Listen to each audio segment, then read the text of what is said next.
Hello everyone, welcome to Alumni Talks. So today we are on the second episode of our Alumni Talks and we have one more alumni with us, that's Mr. Amod Gijare. Welcome sir. He is our alumni from Institute of Design and he was our alumni like almost a decade ago. So sir, please introduce yourself to our audience. Hello everyone. So I'm Amod and I'm a product designer from MIT Institute of Design, formerly called MIT Institute of Design. Yes. It's been almost 10 years now since I've been working. Currently I am heading design effort at Forbes Marshall. So that includes industrial design, packaging design, all aspects of design I look after at Forbes Marshall. Happy to be here at the Alumni Talks. It's always a pleasure to host alumni sir. So sir, as you have told us, like you have joined Forbes Marshall as an intern and now you are heading the exact same department. So sir, how was your journey? Please walk us through that entire journey. How does it look like? So, well, it's an interesting journey. It all started when we all were anxious students and looking out for internships back in the day. Everyone wanted the best company to intern with. And I still remember till date that we had this email from Forbes Marshall to our TPU at that time, and he had just mentioned, right, there is this company called Forbes Marshall, looks to be like an engineering company, and who would like to intern there. So a few of us, I remember still 4 of us had just said let's try, why not, looks to be different, why not engineering. So we applied and luckily 2 of us had gotten through back then. So my journey with Forbes Marshall started as an intern designer with the studio. So I was the most junior most part there. I did my both summer internship and my graduation project there. It was a fun time, a lot of new things to learn from college to professional environment. I worked on a boiler design at that time. The project brief was to design a future boiler. Luckily it did all things stars aligned and the project really went through well. There was a lot of learning from my part as a designer, coming from institute to professional, and also the company saw a lot of value in the project. So eventually that project continued and so did Amod Gijare. And that's how I joined Forbes Marshall as an industrial designer there. As sort of we joined, there was a small team team of 4 working, and it was an interesting journey from industrial designer to design leading the team in a sense. In the matter of 4 or 5 years, I became the team lead. How big is your team, sir? So the team is still 4 with an interns going around with 4 or 5 interns at any point in time. So then I was the team lead, and eventually also now look at all the other aspects of design such as branding, space design, packaging design, some bit of product branding is being done. So it's an interesting journey through the corporate world of how a designer could progress from intern to sort of heading the competency or the design competency in just a matter of 10 years. That means you are touching upon all the design aspects now. So you can say, yes, starting from a product designing, now you are looking after the packaging and everything. Yes. So I feel now this would be a great message for students also. Like many of the time students are hesitant to enter into some company who is actually working into a design engineering thing and not a exact design you can say agency. So this could be a really setting example for them. And sir, like over a period of time you must have seen a really good progression in an industry. Sir, what was your opinion about, or how did you see industry grown in last 10 years, sir? It's really a exciting time to be as a designer in any of the industry right now. May it be the typical industry where designers traditionally have worked, and also in areas such as ours where engineering product, because industry as a whole or markets as a whole are drastically changing. If I have to say about engineering and manufacturing domain per se, they also have been drastically changing because a lot of revolutions that are been happening in the industry. There is obviously, you know, this lean manufacturing efficiency that has almost driven a lot of design for the products also. But because of the advent of you know, industry 4.0, Yes. the digital part getting merged with traditional products, there's a lot of scope for designers really to, you know, think about how physical systems and digital systems, so called as phygital systems, emerge, and what are their you know, implications with users, businesses, different stakeholders. So I think engineering industry has also seen a lot of value in what design can offer, not just in terms of product design, which is traditionally was the form imparter domain, but also now I think industries are also more open to, you know, more systems design, more user centric design, and how then eventually they translate to every smaller aspect of the design. So industry per se has evolved a lot in the past 10 years. It's still, I don't think it's still set yet. A lot of evolution is still to happen. The times are changing a lot. The digital is just one thing which I say has been changed in the past 10 years. AI and ML tools are also going to change the way you design or change the way people will perceive design. Both how the do you businesses see like and design user. industry like in next 5 years? I think a lot has to do with you know, how these multiverse design systems are going to evolve now. I don't think there is going to be any system which will be a single verse system. With the more adoption of digital technologies in the industry, especially you know, IoT monitoring, that's the first level that's now being seen a lot of adoption because of COVID, right? Data privacy is sort of looked at in a different perspective. So the monitoring aspect, IoT, industrial IoT is seen a lot of acceptance. As soon as you start seeing that happen, you will immediately see a lot of AI and ML coming into the picture. And that sort of opens a lot of inroads for design, not just for the digital technologies, but the backward integration of these integrated in the products open up huge opportunities for design and technologies together. So I feel a lot of exciting times coming ahead. You just can't pinpoint on one revolution going ahead now. You can't sort of singularly say that AI will bring about the most important change. I think there are a lot of multi-phase effectors that are doing it, and since design essentially is a user-centric approach where you work for the user, right? I think design will also evolve as the industry evolves, and as day progresses, right? It will keep on becoming an important function day over day.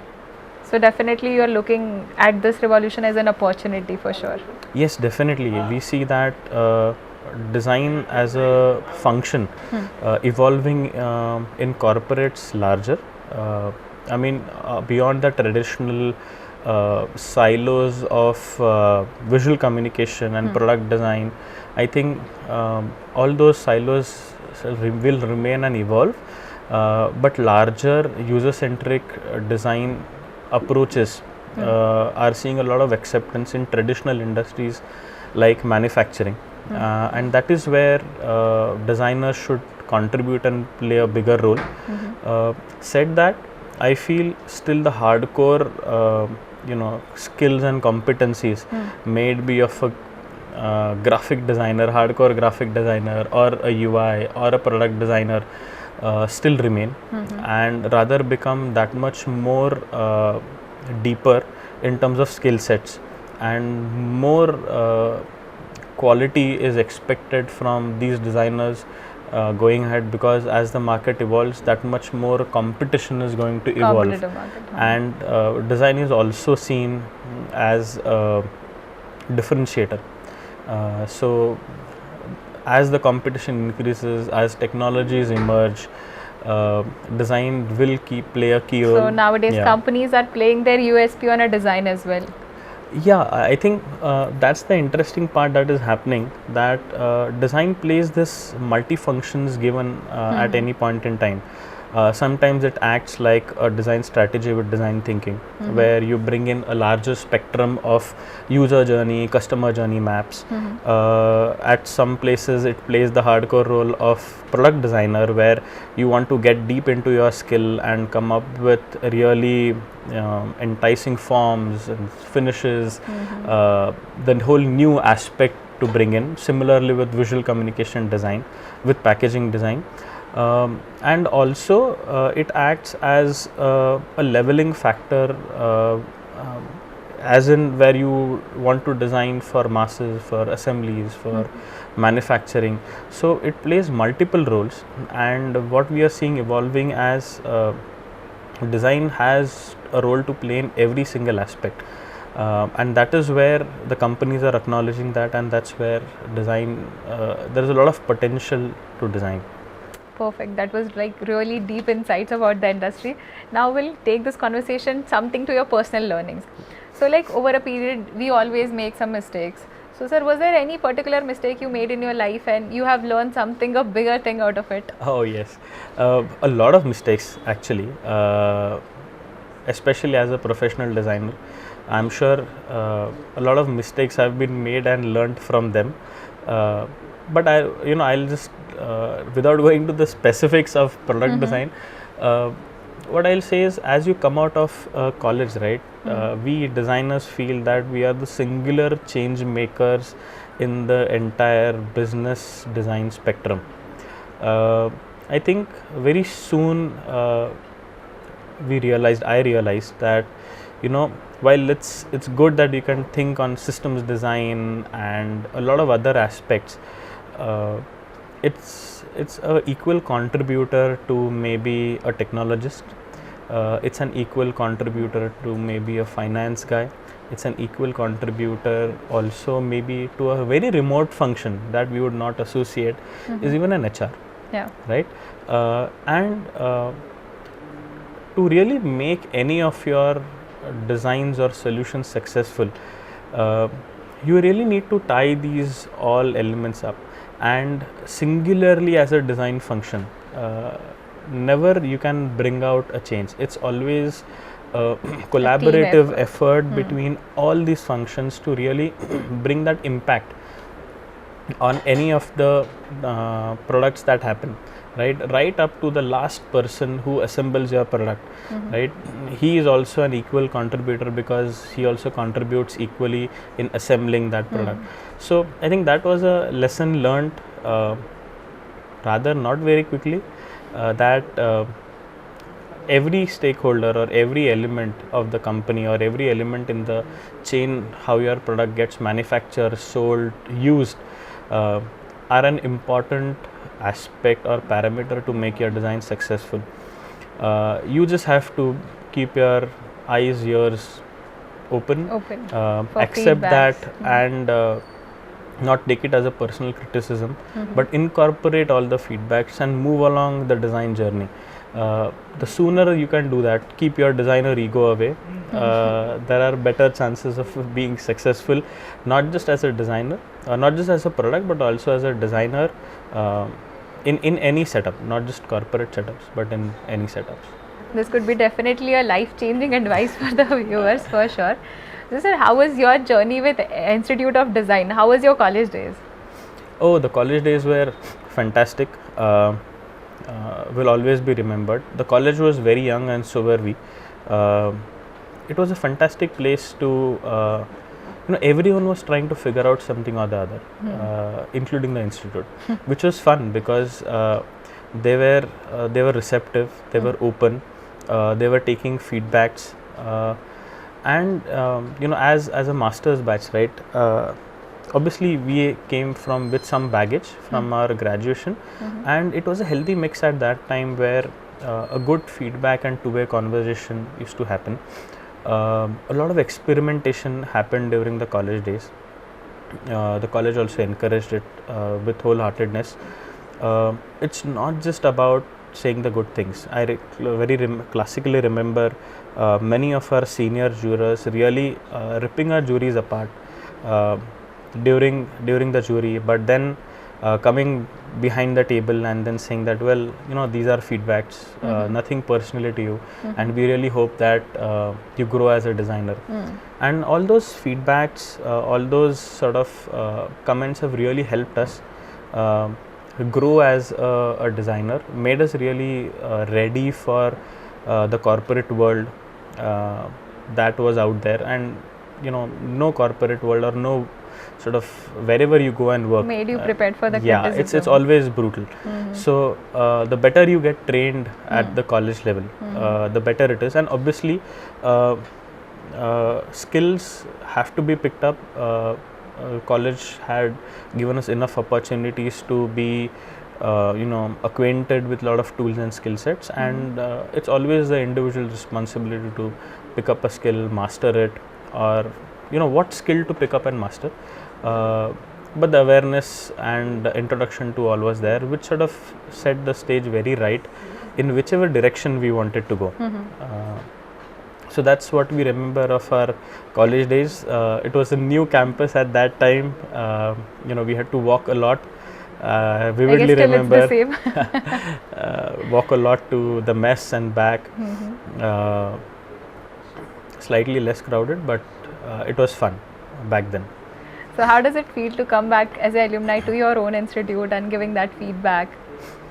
Oh, I feel whatever feedback was given to us, and I feel that it's our moral responsibility or as a duty to give it back to the future designers, right? It feels really good.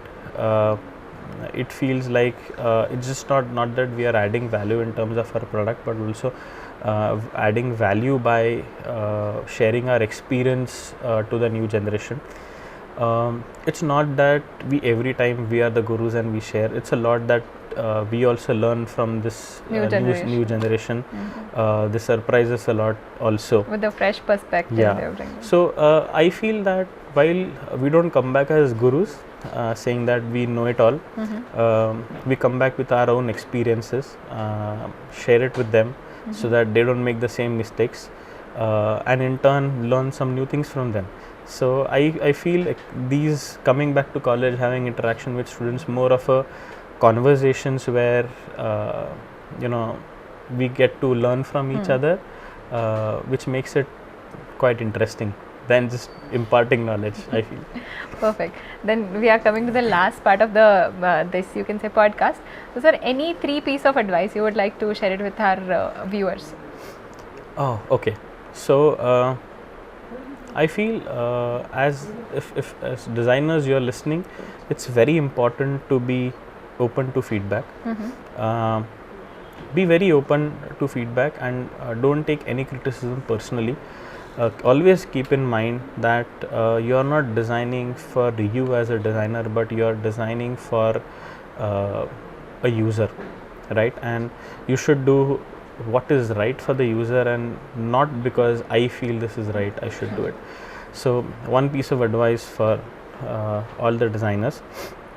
The second piece of advice is, please utilize your institute time to explore as much as possible, because once you get to the industry, it's always going to be time, money, effort, and you'll have to juggle between these three. Institute is the best time when you can invest time, pick up skills, hone your skills, explore. So don't waste your institute time. And third advice is, so don't be picky, right? I know it feels compulsive to get into the right company, right work I need to do, but like design process, evolve yourself as a designer. Many times that sort of helps you to not just evolve as a designer but as a person too, because eventually that's what will matter. After 10 years of experience as a designer, when you have a lot of awards, design awards and all the accolades, eventually you'll also be looked at how good a designer you are and how good a person you are. So don't forget that ultimate goal. I feel that would be the best advice for all our new, you can say, new age designers. So thank you so much, Amod, for joining us here and giving your time for this podcast. And thank you so much, viewers, for staying back with us till this point. We'll be soon coming with more episodes of this podcast series. And if you would like to be a part of our alumni, or if you are our alumni, please join our community or our website. We'll be sharing our link into the description. Please join us, and we'll keep bringing such content for you. Thank you so much. Thank you. Pleasure having me here.